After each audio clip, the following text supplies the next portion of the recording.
Hello guys and welcome to my budget deck channel. Today with a deck profile for UA. I feel like UA is quite the neat deck, got new support in Phantom Rage. Might do a set analysis for Phantom Rage, like a budget version of it, to see which decks are better or which decks are worse and what cards you can afford or can't. But first of all, I am going to talk about UA. And yeah, I was trying this deck for quite a while, a little bit. There's some questionable choices in here. I know some people will be like, oh, why are you playing this card? But I will explain everything and obviously give some other choices that you could make. And yeah, let's start right off. Triple UA Playmaker, Player Manager, Jesus Christ. This card usually has been played at 1 or 2 mostly from what I've seen. I actually like it at 3 because it helps you get into UAs on board, which is nice. The effect is pretty neat. Yeah, you could argue that it's pretty searchable, but I feel like that's the only card that actually helps you getting a second monster out rather than going for the second normal summon that you could do if you actually do have 2 level 4 monsters in hand. Doesn't come up that much, so I felt like Player Manager is quite nice. Has some disruption potential as well during your opponent's turn, while I played 3 midfielder, so that kind of works as well. So I really like the card. 1 Dreadnought Dunker, really searchable, really, like, it's, I want to say situational, but it's a good beat stick in the deck. Can pop a card with the jersey, it becomes a real threat for your opponent's life points, so possibly could play that too if you want to draw it sometimes, but with Signing Deal and the field spell, you should have enough cards to be able to search this. Blockbacker, really strong card if you ever have to go first, or if you can't finish off your opponent. Really bad against link decks though, but technically you could it's not restricted on extra deck monsters, so you could block back your opponent before he even goes to do anything. Next one is Perfect Ace, double Perfect Ace. I feel like that's fine. You could play that one, put 1 Mighty Slugger in, which I did not run in this version because I feel like when I play tested, Mighty Slugger never came up. Like, there was one time where I was like, oh, I kind of need that now because it has 2,300 attack points, not even because of the effect. That's the only reason why I ever searched it. So I felt like second Perfect Ace might be good, especially if you ever have to go first. Triple Libero Spiker, hope I pronounced that right, probably didn't. The card is okay, the effect isn't great, it's level 4, that's why you run it. Yeah, can help you recycle some stuff, it can help you during your opponent's turn to like summon a monster, but usually you don't want to go to this point, and I don't know, like the effect can be really neat, but it's also a little bit situational and kind of wants you to have a lot of like set up for the whole thing, which I like triple Player Manager because then you actually can get the level 5 or higher in your hand. So that's a thing. Triple midfielder, I know some people have cut this card down to 1 or 2. You could do that since you have like a lot of ways to search it, but I like starting with it without having to rely on the search, because if that then gets negated, then your hand is a massive brick wall and it reminds you of Monarch format.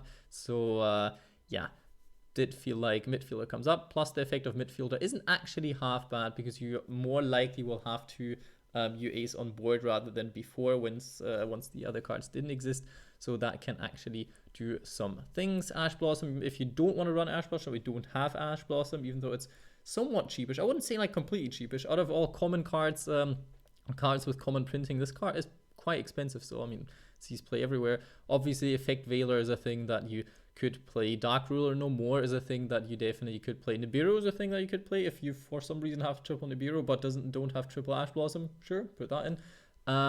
Ciphering Gear Gamma is very important because your deck consists mainly out of spell cards basically these days, and when it's your turn, you don't even have to use a Gamma to disrupt your opponent in their turn, but literally to ensure that if he put up 1 or 2 negates, that he wastes all of your negates, like either negating Gamma after you try to negate his monster trying to negate the spell card, which can be quite nice.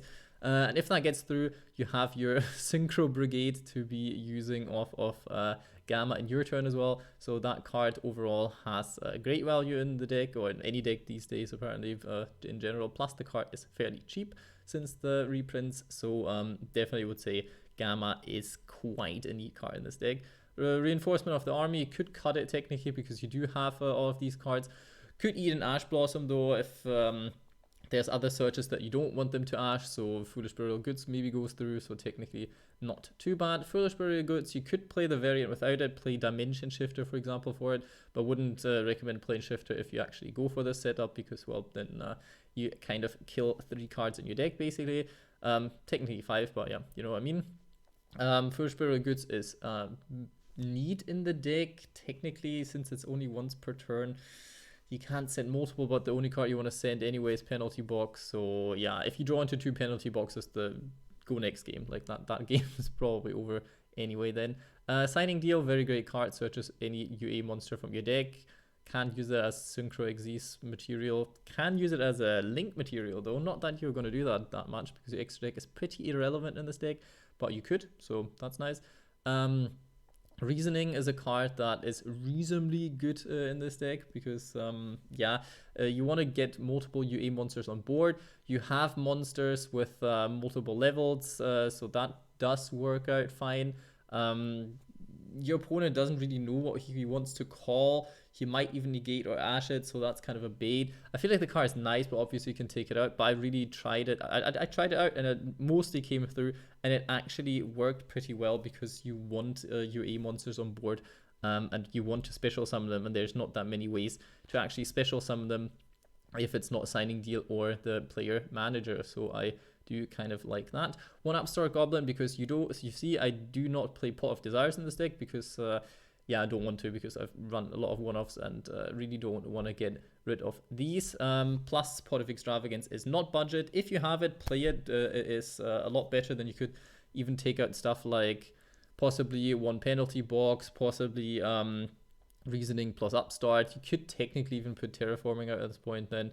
But yeah, like if you have it, obviously play it. But other than that, felt like Upstart Goblin. You could say it kind of contradicts an OTK deck, but a lot of the time I feel like against these boards, UAs aren't really strong enough to crack them and completely finish your opponent in the same turn. You more go for like, okay, I kind of break their board, can't finish, put up 1 or 2 negates or disruptions with the UA cards that I have, and hope I can finish them off the turn after. So I feel like Upstart Goblin is actually quite nice for the consistency boost. Terraforming, you're on 2 different field spells, so why not, I guess.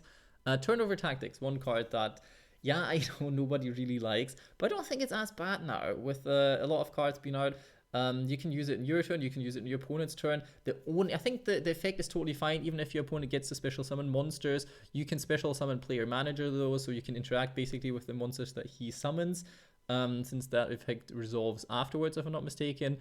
So that's actually super nice, but the only problem with Turnover Tactic is not that your opponent gets to summon stuff, possibly, if he has extra deck monsters, then you completely clear his board, or that you can't attack with the monsters. The actual problem with this card is literally if you control 2 or more UA monsters with different names, because it is really hard to go in second having two different UA monsters on board. What you actually could do is make a go first version of this deck and play triple Turnover Tactics and just hope, since it's a quick spell, to disrupt your opponent once he's like putting up extra deck monsters like Halki or whatever kind of stuff, and just hope he can't recover from that before he has negates. I don't know. I like the card being able to search it out, because if you have gotten rid of all the negates, then that's a way to clear your opponent's board, basically, if they play an extra deck heavy deck. Could also play one in the side deck, but since it's searchable, I felt like including that in the deck. Power Jersey, not at 3, at 1 actually, because I felt like it got a bit bricky if you played it at 3. It's nice, but yeah, back in the days that card was a lot stronger than it is these days. Hyper Stadium, like the effect, but don't love it. Like the second one, paying 1,000 life points if you have another field spell in hand. Maybe that was meant to be for FAs, I guess, and just kind of works with UAs for the extra normal summon, because that doesn't come in handy all that often. But being able to, I guess, retrieve your stadium if for some reason you want to send that with Foolish Burial Goods could also be a thing. And also search, and like I guess the search effect is probably the best and the only reason why you actually play this card, really. But yeah, that's what you're gonna do. UA Stadium, nice search effect. Didn't pull it off as much as before though, because it's I don't know. Like I feel like with the whole negate boards being that much stronger than they have been in the past, when UA was like kind of playable at one point, it's not as good anymore. But it's still a card that I guess you should play. Penalty box, very nice. Can't really use the effect of it because the game's too fast, but in a reduced game state, like if the game state is simplified enough, then yeah, that card effect can come in handy. Plus you have discard, so running 2 copies, because Lady Fortune has not been on my side in multiple duels. I feel like 2 was fine, and you have a discard with perfect ace, so technically you can get use of it multiple times. Extra deck is completely irrelevant, just some level 8 synchros that you can afford or that you feel like fit the playstyle. 1 rank 8, if for some reason you get 2 player managers out, I don't know, go for it. Draco Sag, Big Eye, all doesn't matter. Like rank 4 is the most likely to be able to go into. Not going to happen that much. I feel like the only cards that are somewhat reasonable to put in is Cerberus and Phoenix, because sometimes there's cards you want to get rid of that much, and you have no other way. But with player managers pop effect, usually that is not the issue either. Notable cards that you could talk about. You could talk about your Playmaker because he's the strongest UA monster. I feel like for the fact that it's probably because they're that old, but because the fact that he doesn't have much going on for himself. His attack stats could have been better, but let's not talk about that. I feel like the attack boost can help you randomly because all your UA monsters are like very defensive cards, actually. They don't have that high of an attack besides Dreadnought Dunker, which is why you could run Mighty Slugger, but usually they have been boosted by Stadium, so I guess that's kind of why. But you don't use Stadium as much anymore, so it's quite hard actually to get your monsters to the attack points they used to be in comparison. So possibly Playmaker is a thing, but I know the card is complete trash, so maybe not. What you could play is Isolde, Soldi, whatever you want to call the card, because you run 1 equip card plus 1 Renault in your deck, for example. But yeah, I tried it out, didn't really like it.